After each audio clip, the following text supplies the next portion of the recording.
Hello and welcome to the Limitless Energy Podcast. And today it is my great pleasure to introduce former Governor of Nevada and current President of the University of Nevada, Brian Sandoval. Dennis, thank you for having me. I'm excited to be here. It's so awesome to have you here. I kind of feel like we go way back. Yes. I moved to Reno about 11 years ago now, and I just want to tell the story that the first time I ever saw you, you were getting a pizza at Wild Garlic Pizza, All right. and I was just floored that the governor of the state was actually out and about with his family getting pizza. That was a level of accessibility. Moving from California, I had never even met the mayor of Pasadena where I lived. So that was a great introduction to the state for me.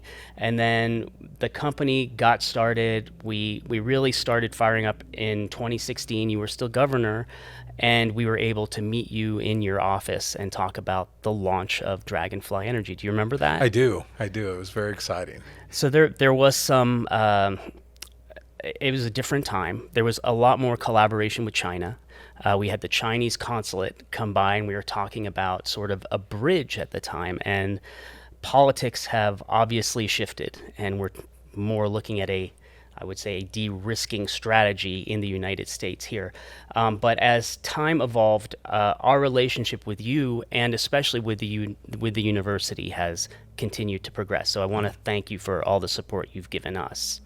No, and it's my pleasure, and I'm really proud of you all and what you've accomplished in such a short amount of time and developing the next big thing, in technology and batteries and lithium that we're going to see. And, I love being out and about, and great we got to see one another at Wild Garlic Pizza. That was a good way to start. Good pizza. Yes. Yeah.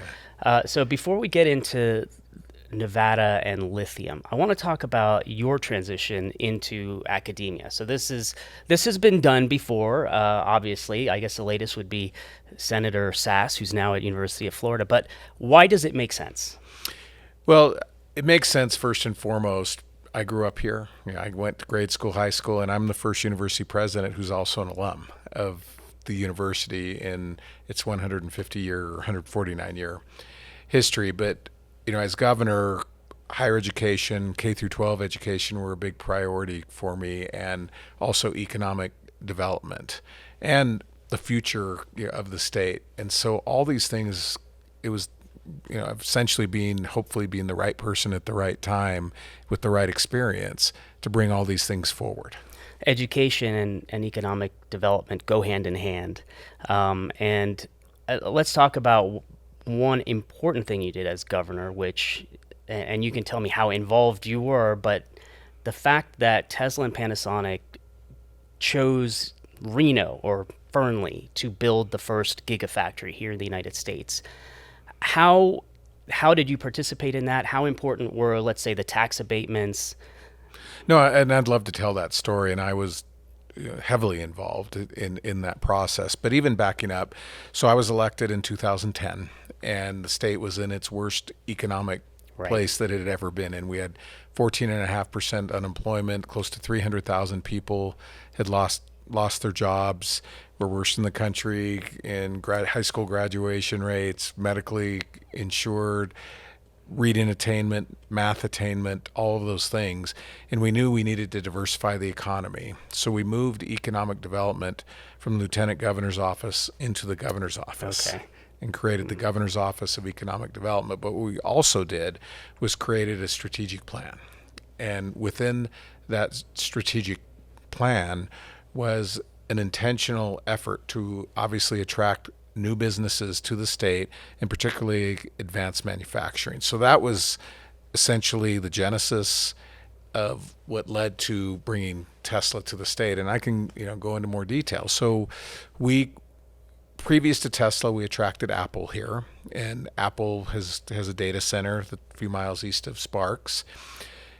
And Tesla had announced that it was going to build a gigafactory, and it was going to make a multi-billion-dollar investment, and that it was going to hire thousands of employees. Well, obviously that was music to my ears, and we wanted to be in the game. And so we as a state, the Governor's Office of Economic Development, and myself held ourselves out there, and there was essentially, an RFP, and we put together a package, and Tesla responded. And there were other states that were competing for this. New Mexico, California wanted to keep this, Arizona, and as I mentioned, we're in a recession, and Texas is offering hundreds of millions of cash as incentives. So essentially, we had to, put a package together. And one of the things that we had that they didn't have was the Reno Tahoe Industrial Center, and a big piece of land that already had the infrastructure. And credit goes to Story County, the ability to issue a building permit within a week. Right. And so Tesla, obviously had to do its due diligence. And one of the things that was a huge advantage to us was the fact that they could start construction immediately, essentially, versus other states where they could not. But still, we needed to provide some financial incentives, as you stated, and we didn't have a state law that could accommodate that level of incentives. So once we started negotiating with Tesla, I had to call a special session of the legislature to get the legislation approved that required the elements of what Tesla had to do. You have to hire X amount of people. Of those people, 80%, 90%, whatever it was, have to come from Nevada. They have to have a certain pay. They have to have certain benefits. You have to invest at least, I think it was $3.5–4 billion over time. And in return, they got the sales tax abatements, property tax abatements, some other abatements. There are some other small pieces to it. Because an increment of the sales tax goes to K through 12 education, I didn't want to harm K through 12, so we required them to come up with that increment. So there was a lot more to it, but obviously at the end of the day, we were selected, had the opportunity to speak and essentially negotiate with Elon Musk, and man of his word, man of integrity, tough bargainer, but I just figured it was a win-win for the state. And if we did the economic impact studies, and essentially it came out to, well, we'll give you $1 and you'll give us $5 back because of the economic impact. So the rest is history. It's a $5 billion building. Yeah. I think at the time they were manufacturing 60 or 70,000 cars a year. It's, I think, north of 1 million cars that they're manufacturing. Panasonic was there too. They're manufacturing the lithium batteries there. There was just an announcement that Tesla is going to expand even more, $3.5 billion.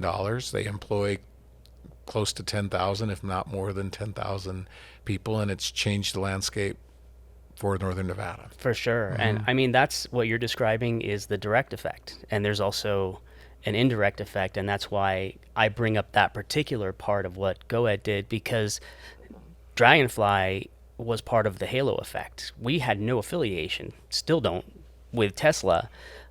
But just the fact that we were here, we actually came here. I came here because there's lithium here. I thought that was important in terms of being a lithium company. But it wasn't until Tesla came that people started to take notice of us for whatever reason. I think that's part of the halo effect that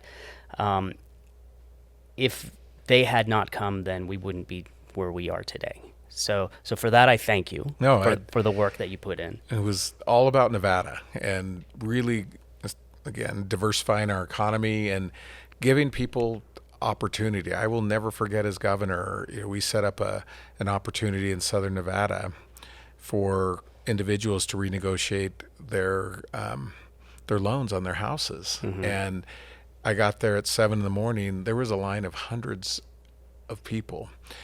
And for me, every job was an important job. I even went to the grand opening of a gelato shop because every job mattered. So this was something that I love how you put it, the halo effect, that I knew that would have a seismic impact on our economy and the people of Nevada. So fast forward to now, Nevada is a lithium hub, an energy hub. It really is becoming that, and the university plays a big role. What is your vision of how the university is tied into the growth of this industry? No, and I appreciate the question, and what we like to call it is the lithium loop, because now the state is in a position that unlike anywhere else on planet Earth, and I'd love to hear, you know, your observations, but we're going to mine the lithium, we're going to process the lithium, you're going to manufacture the lithium and put it in batteries, and the batteries are going to be used in, you know, battle-borne batteries and in the trailers and boats and things and the other applications that you have. And then when they're finished, Redwood Materials is going to recycle the lithium, and then it's going to come back into the process. So we will have this closed loop, lithium loop, unlike anywhere else. Where does the university come? You know, we are one of the top research universities in the country. We're very proud of the fact that we're a Carnegie R1 high research university, and we have outstanding faculty and research capabilities on all of the areas that I just talked about. So we love the opportunity to work with private industry in terms of research. Important for us to develop the students that are going to be the future workforce for all of you, and we're really proud of our students, and they go out and do the internships and they do an amazing job, you know, for you, and then hopefully Dragonfly chooses to retain them. So we feel like we're extremely involved in this and have a very important role in the success of the companies in the area. Yeah, you're absolutely right. And I mean, I can speak firsthand on this. We work a lot with interns from the university. We've hired a lot of them. The for a while, the entire R&D team and engineering team were UNR grads, and the proximity of the university, the skill that the students have, and their ability to learn creates an incredible workforce for us here in Reno. And I do agree that that is a very big part of why you're able to have all these companies, you know, Tesla and Redwood Materials and, you know, Aqua Metals and Comstock and ABTC and all these lithium focused companies just spring up right around this area, and the workforce is here. Well, and I neglected to mention, including you. You know, And you're us one of too, our proud yes. graduates, and you know, and I get this feedback all the time that, you know, there are a lot of great universities out there, but our graduates, our interns come and they have an incredible work ethic, and they're incredibly bright, and they work extremely hard and are devoted. So we call that part of the Wolfpack way, you know, in terms of the ethics and ethos that they bring to the table for their employers. And what an exciting time to be in Reno too. I would imagine before, uh, 10 years ago, when the economy was not so diversified here, and you had graduates coming out of the like you know, where did they go? Well, I guess there was a big push to leave town at that point, and now it's a lot more attractive to stay No, put. and you're right. And we weren't diversified. And there was a time where obviously Nevada was the only state in the country that had legalized gaming. And so there were a lot of opportunities for students not even to go to college and have a successful career. And then it was just Nevada and New Jersey. And so we were really reliant on the gaming economy. And then we started having the tribal gaming in Northern California, and we were really reliant on people coming over the hill, and now they didn't have to do that because they could have a similar experience.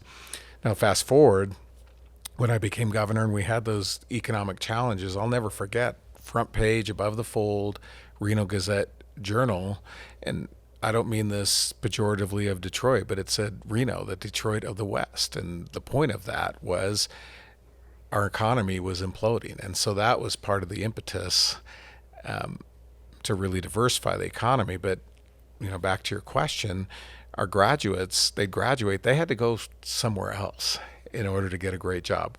Maybe it's Silicon Valley, somewhere else in California, but there really weren't a lot of jobs. And now, fast forward, we don't have enough students to fill all the opportunities that are here. And our students love to stay here. And, you know, we do some surveys. Over 60% of our students, graduates, stay here in Northern Nevada. And part of the reason for that is now they can go to great school, get a great education, get a great internship, and then go on and get a great job and great career right here. Yep, and still you have great skiing too. Yes. So it's, there's other benefits to Oh, it. there's much. We were just rated, Reno, we being Reno, the happiest city in the United States of America. Is that right? Yes. Wow, okay. Because of all the outdoor Yeah. opportunities. Wow. So as the university continues to evolve and this industry, I'm focused on the lithium industry, obviously. That's what we do. That's what this podcast is about. But as these start to evolve and mature together, how do you see that in 5 years from now? How do you see things evolving and changing from where they are now? Yeah. Well, I think we are going to continue to evolve with the lithium industry. I mean, we have a lithium battery miner, and obviously we'd hope to evolve that into a major and develop other specialties within the university and customize them to what you all need. I mean, that's why I think it's important to have this partnership so that you call me up and say, Brian, we need A, B, C, and D. And then I talk to Eric Jones, who's the dean of our College of Engineering, and say, Dean Jones, can you go out and meet with Dennis and see if we can develop that specific curriculum that will really give an opportunity for economic development and business, but at the same time give our graduates opportunities when they graduate. So I see us continuing to diversify our curriculum and modeling it and customizing it to what the industry needs locally. Is this sort of a newer Stanford Silicon Valley model, or is this a new template that we're creating for the rest of the country? I think it's different. For sure, it's different. And, I'm a little biased because I grew up here, but this is a really special place. And one of the things that I'm really proud of our university is how nimble we are. And we're celebrating our 149th birthday, and I tell on next week, and I tell people we are only 10 years younger than the state of Nevada itself, we being the University of Nevada. So our history is inextricably intertwined with the history of the state. And the state, through its changes, the university has been the one constant in terms of being able to supply the workforce, supply the academic, expertise and what have you. And I see us being there in that position too, because we are the state's original land grant university and we have a responsibility to do that. So I think there's a distinction there in terms of us and Stanford, and I love being in the same sentence as Stanford. And it obviously is one of the top universities in the world. But we think, we can be more reactive and, as I said, more nimble for what the industry needs here. Mm-hmm. Well, I mean, the Stanford Silicon Valley analogy there, I guess, is you had a whole industry there that evolved around basically software, I guess. And Stanford was developing the technology, and there was a lot of technology transfer between and spin outs and that sort of thing. The way it is now with University of Nevada, there's a resource here. So it's a natural resource. So it makes sense that the industry develops here. Folks are moving in, and there is technology that is moving in with that as well. And so eventually the university itself will be the source of the technology as well. And the technology transfer aspect of it is going to become more and more important. Do you see that happening already, or how do you see it evolving? And it evolving and happening. But it's exciting because, as I mentioned, we have this loop. And you talk about the mining of lithium.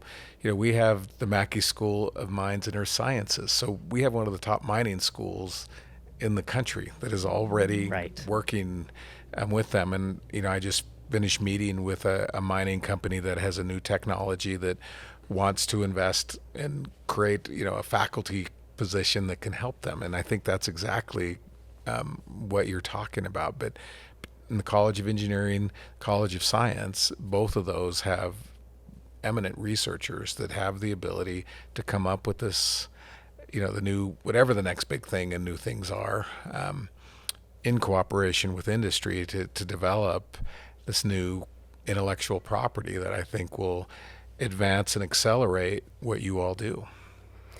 How is the federal government supportive of this, focusing here on the state of Nevada? In the past, there was always, a desire to to help the states that didn't have all the populations, that didn't have all the money. There was more sort of research money allotted there. But now, is there an extra push from the federal government to specifically help the industry grow here?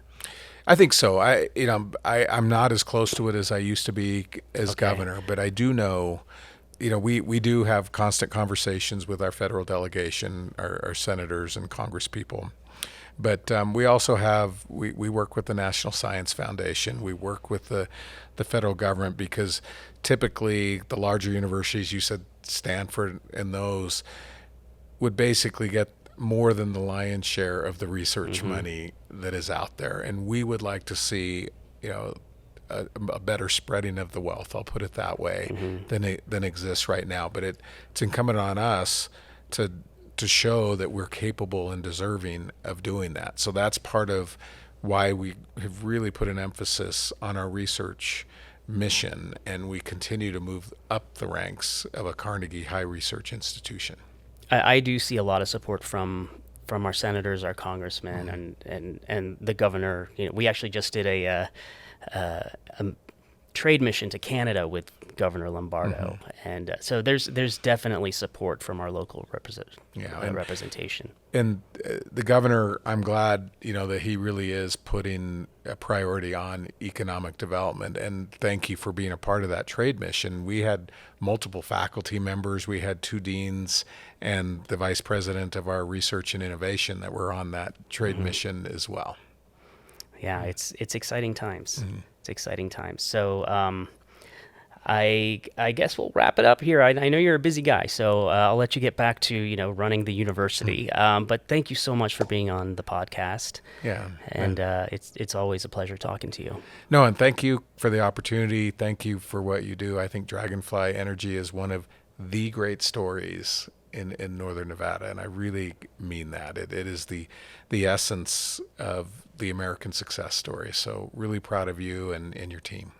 Well, cheers to that. Thank you. Thank you. President Brian Sandoval. Thank you for listening to the podcast. Be sure to subscribe on any of your favorite podcast platforms.